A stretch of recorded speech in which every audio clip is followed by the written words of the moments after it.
Welcome back to the Doctor Who Marathon. I'm your host McEdam, and today we're going to be talking about The Wheel in Space, written by David Whittaker, from a story idea by Kit Palmer, and directed by Tristan Cole, who did a few episodes, a few extra bits for the Gunfighters. However, this is the first time he took credit. Now, this story, as you can see, does not actually exist in the BBC archives.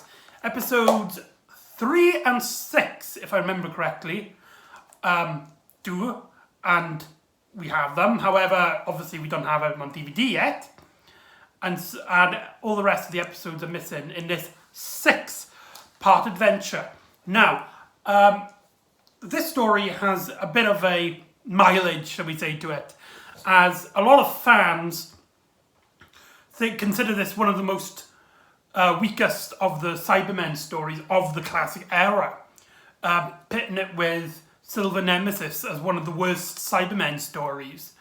And I don't think it really deserves that title, really. I think there's actually a lot to like about The Wheel in Space. However, it's not perfect. It's not anything that's going to be groundbreaking. But I do think it is worth watching, and I do think a lot of people are going to get a great kick out of this. But what I mean, let's delve into The Wheel in Space, and I'll show you. Now, episode 1 of this story is very bizarre. For the most of the episode, until almost to the very end, before we get the cliffhanger, we see it's literally just what we call a two-parter, not as in it's got 2 episodes, as in really there's only 2 actors, 3 if you count this robot, as the Doctor and Jamie, they land on a abandoned craft, an abandoned spaceship. And it's literally just them 2, and it's them working out the mystery of what's happening. Now, this can be a bit slow, and if you don't like episode 1, that's completely fair enough, and that's your opinion. But I really like the slower atmosphere here, and it does have a lot of tension as there's this robot that's been following him around, and it locks him away from the TARDIS, and it starts to become hostile, and it just slowly graduates.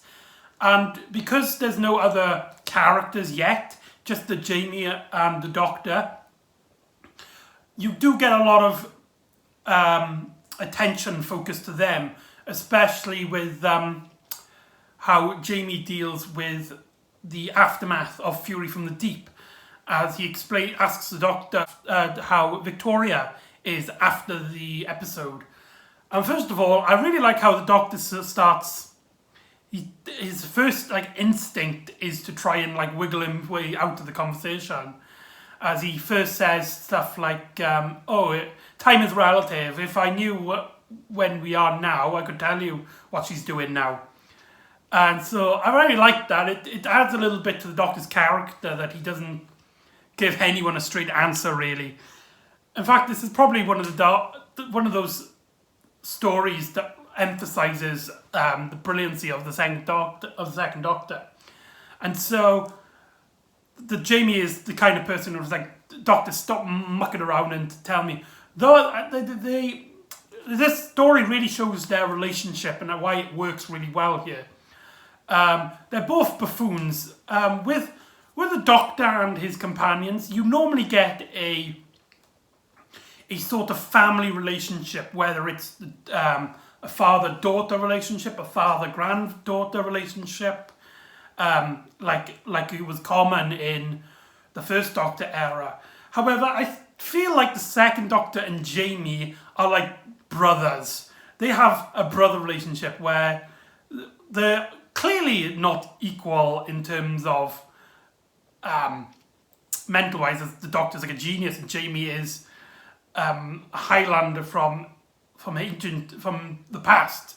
So, clearly mental-wise, one is above the other, but they never see themselves as one above the other, and they always feel free that they can argue with each other and banter off each other and tell each other jokes that other people might not understand, and basically treat this adventure, not like a game, but something similar, you know, something a bit more tongue-in-cheek with them too. So they have a very brotherly relationship, in my opinion, and I think it really comes off very well in episode 1.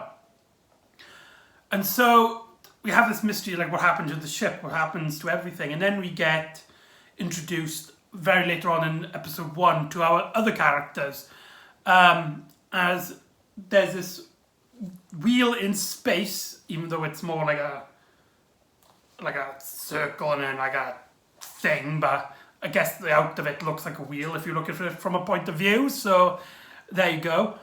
And then we get introduced to these other characters in the ship, and I really like these characters. There's nothing amazing, there's nothing groundbreaking. It's not going to, you know, break any records on how sophisticated the writing is, but it's I do like them. I especially like how there's this like couple, but they're teasing it, and usually in these kind of stories, especially when it comes to like sci-fi Doctor Who, what the boyfriend character is going to sacrifice himself, which is surprising. As spoiler, they both survive, which is very strange for this kind of 60s TV show. You've also got the captain and this like psychiatrist woman, and they have a lot of great banter with each other. It's stuff that we've seen before, and that's what I think a lot of people have problems with it. It doesn't break anything new. It does do a lot of story elements that we've seen loads of times, especially in this season, as this is a bus story, a base under siege, in which the Doctor and his crew get introduced to a small group of people in a base, whilst enemies come attacking them from all corners. And yeah, it doesn't do anything particularly amazing with it, but I do like how we get a lot more character out of this one, because we got, actually, yeah, maybe it does do something different. We got a lot more personality in our human characters, and we've got the Librarian here. Let's talk about the Librarian, Zoe Harriet. Zoe. Sorry, what am I on about? Zoe is the Librarian of this crew, and first of all, when you meet her, she's very technical, and she's very tongue-in-cheek, and she kind of, and her relationship with Jamie gets along very well. They have like I wouldn't say flirty, but they have a funny kind of trying to up each other kind of friendship that comes on like that. And the Doctor then like meets up with her, and it's really awesome to see a Doctor bounce off another smart head. As a lot of companions early on, the dynamic has always been that the Doctor's the smart one, and then you've got like obviously our companions are a bit more normal, shall we say. The closest so far has been Vicky from the first Doctor era. She was smart, but it was never like she could compete with the Doctor, and they would have like conversations about science in this sort of way. And I really do like the Doctor and Zoe, and it really makes this story stand out, that this is her first story. She becomes a companion. It reminds me a lot of like when I talk about movies and then I meet somebody who also likes a lot of movies. It's kind of like that relationship. Like they both have this huge passion for science, and so they just constantly talk about science, and they're trying to like one up each other, but they also like the fact that they might know something that the other doesn't. So, you know, it has this very lovable relationship, and I'm so glad that Zoe here is they had a trouble with the last companion, Victoria, that she's always been like in the damsel in distress. And a lot of people reasoning is that because she was a character from Victorian times, she couldn't really contribute that well into the story unless she became the one that got the screaming girl, shall we say. I don't really believe that sentiment, but here with Zoe a bit more intelligent and competing in that way, it does help a lot with the story that she can contribute other than just screaming and shouting. Now, she gets a lot to do here, and there's also scenes where she's basically revealing she's not that happy on the wheel. She kind of feels like this whole thing with the library, because it's a science library, it's not like a real library. So her life is basically all about facts and figures, and she's basically fed up with it.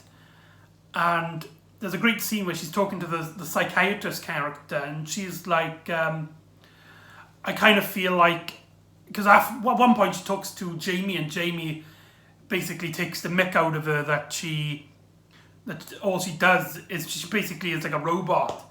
And she talks to the psychiatrist woman then, and she's like, do people really see me like this a boring person? I really don't want to see it like that. Now, usually this kind of storyline can get really boring really quick, but they don't put a lot of focus on it. It's mainly just a little detail to get her to be a part of the TARDIS crew, and it does show a great thirst for adventure that, you know, she would want to be part of the TARDIS crew, and it really works very well here.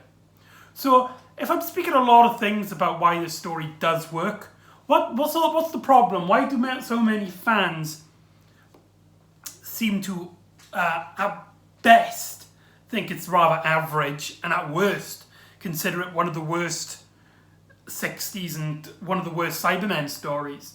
Well, we got to get into detail about that. We'll have to first talk about the Cybermen in this story. Now, they had another redesign. It's not as dramatic as their first or their second appearance, but it is noticeable, and something about it just doesn't work.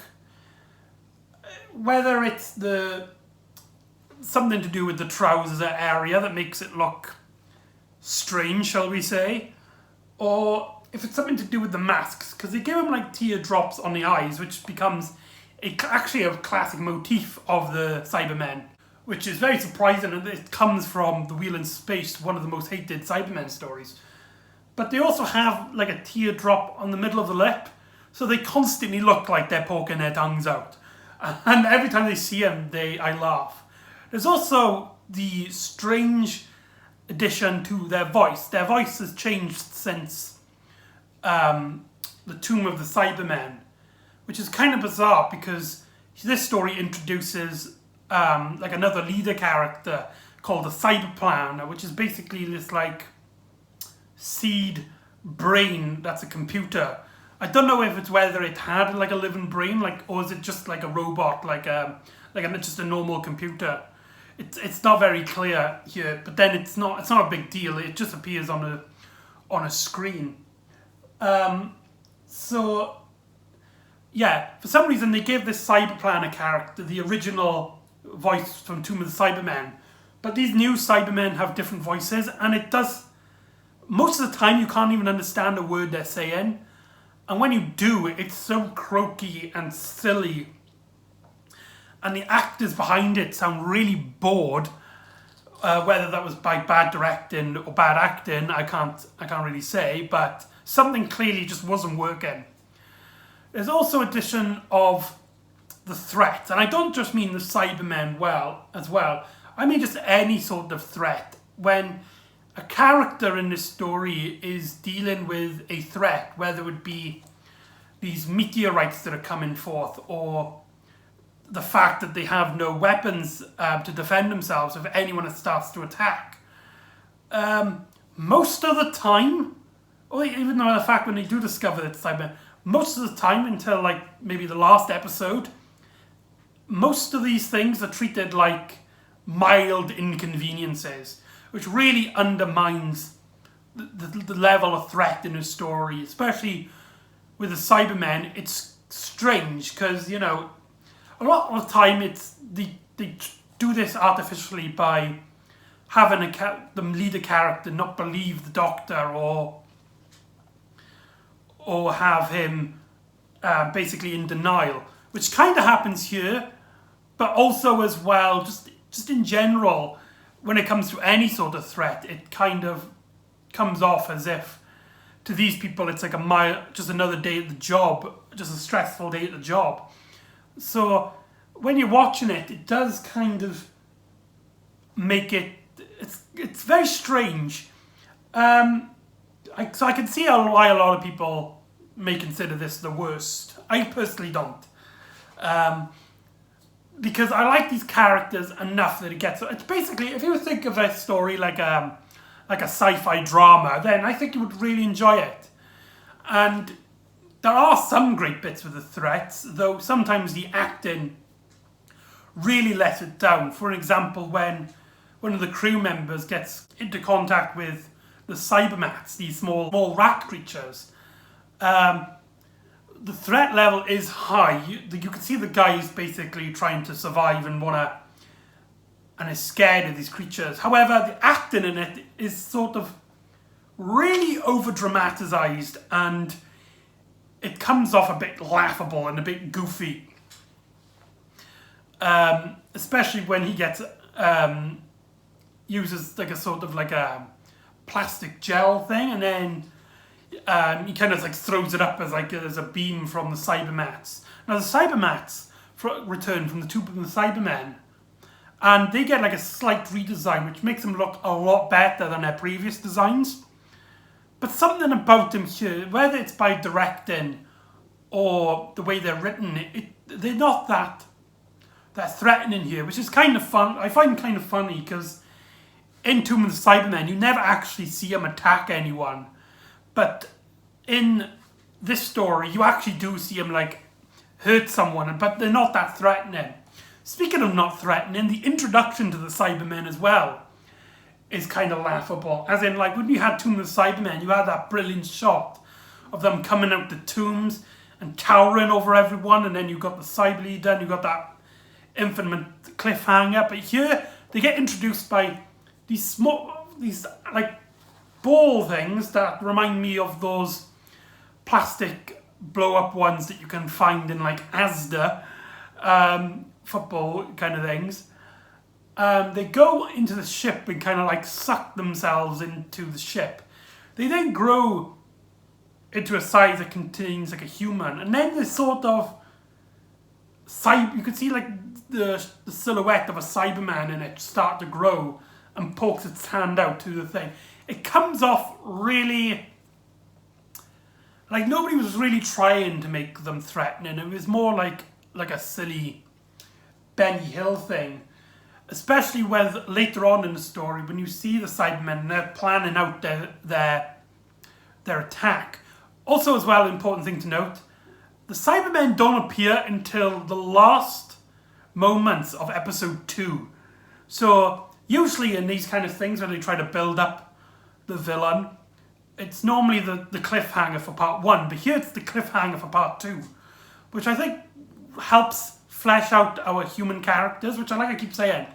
The human characters here are what makes this story stand out, in my opinion. But however, with the Cybermen, it gives them very little to do. I mean, it is still a 6-part story, but when they get introduced, there's too much involvement with the human characters in the storyline that the Cybermen sort of just have a semi-part to play. And when they do get into the story, most of their scenes just involve them coming give orders to these people who are hypnotizing by coming out through a door, telling these people what to do, and then walk back. Literally, I mean, and I don't mean like they turn around and open the door, as in they walk back like that through the door, very cartoonish, and it comes off really silly. That's the important thing about this story to note. It's not that it's bad in a way. I mean, obviously, a great threat and a great obstacle to overcome for our characters is an important part of storytelling. So it does suffer from that, but there are great moments. It just doesn't revolve around the threat. Mainly character moments and character beats, especially when it comes to Jamie, the Doctor, and Zoe.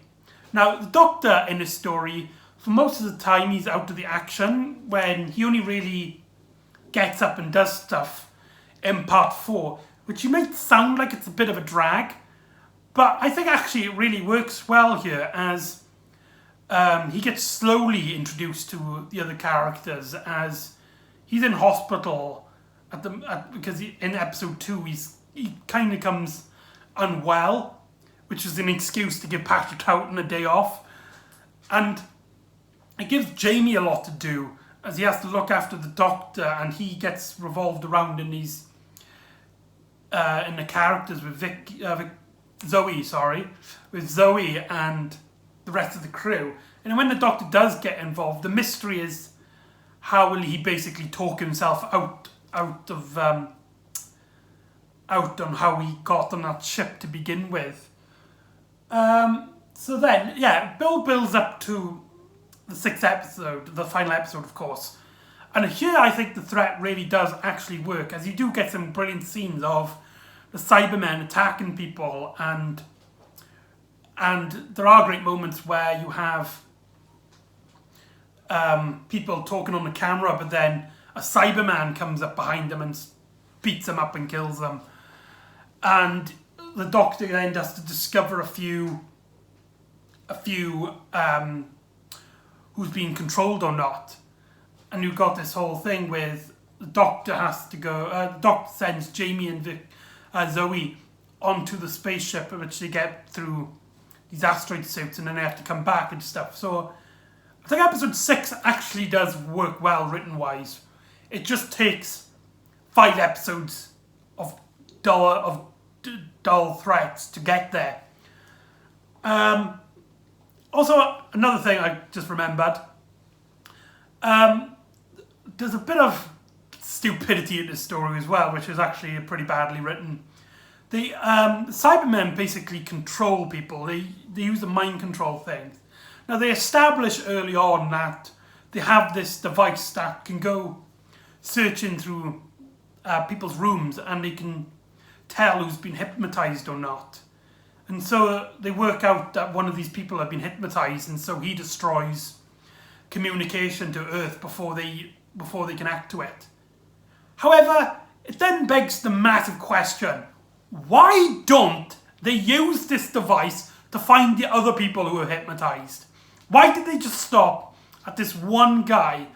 I mean, maybe it's the fact that maybe they didn't realize that there were more than one person hypnotized, which I think is maybe fair enough. But when you did start to slowly suspect that there are others, why did you not then use this machine? Bit of a rant there, but I digress. So there you go. That's the Wheel in Space. Overall, I think it's one of the weaker stories of just Doctor Who. But I do think there's a lot to like here. I actually think it was paced very well. I didn't get bored at it, though I think it could have been. I don't want to really say that because I don't want to say it could have been cut down, because I do think the way the classic Doctor Who writes these part stories, I do prefer it to shorter stories. It's like I keep saying, it's just the problem with the threat. If they wrote the threats a bit better, this could have actually been not only a good story, but a fantastic one. I don't think this would have been a big problem if it wasn't for the fact that we are dealing with one of the Doctor's greatest enemies, the Cybermen. And here they were established to be one of the greatest Doctor Who villains beside the Daleks. But, what can I say? Everybody's beaten this story to death. It's not even like it's so bad it's good. A lot of people just don't like this one and find it's boring and forgettable, which I find is a shame.